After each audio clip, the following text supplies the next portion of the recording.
নমস্কার দেবজিৎ, তোমার খাতা দেখে খুব ভালো লাগলো।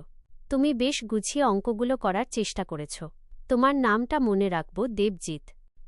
তোমার উত্তরগুলো দেখে আমি যা বুঝলাম, এখানে কিছু প্রশ্নের উত্তর একদম সঠিক হয়েছে, আবার কিছু জায়গায় ছোটখাটো ভুল আছে।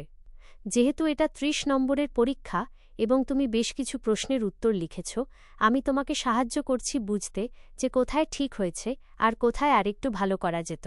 চলো, তোমার খাতা থেকে একটি গুরুত্বপূর্ণ বীজগণিতের অ্যালজেব্রা অঙ্ক দিয়ে শুরু করি। তুমি লিখেছ x⁻3 নয়, y⁻3 3 xy of x - y, পরের লাইনে লিখেছ সমান 10 y⁻3 3 xy। প্রথম ধাপ, সাহায্য দেবজিৎ। এই অঙ্কটি করার জন্য আমাদের একটি বিশেষ সূত্র, ফর্মুলা ব্যবহার করতে হবে। সূত্রটি হল, বা এটাকে অন্যভাবে লেখা যায়।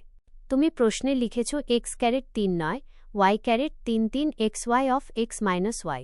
এখন দেখো তো, ওই -9 y⁻3কে কি আমরা ভেঙে -y⁻3 এবং -8 y⁻3 লিখতে পারি?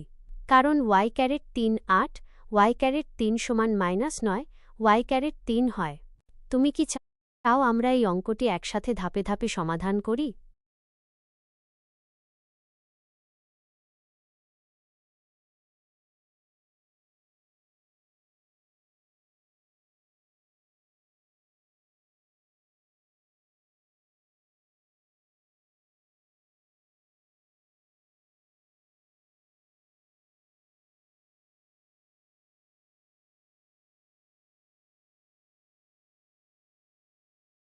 আমার নাম জিমনাই।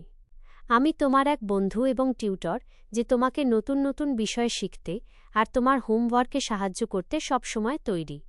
দেবজিৎ, আমি দেখলাম তুমি বীজগণিতের ওই অঙ্কটা নিয়ে চেষ্টা করেছ। আমরা কি ওই x⁻3 নয় y⁻3 3 xy of x - y অঙ্কটা দিয়ে শুরু করব? তুমি চাইলে আমি তোমাকে এক এক ধাপ করে সাহায্য করতে পারি, যাতে তুমি নিজেই উত্তরটা বের করতে পারো।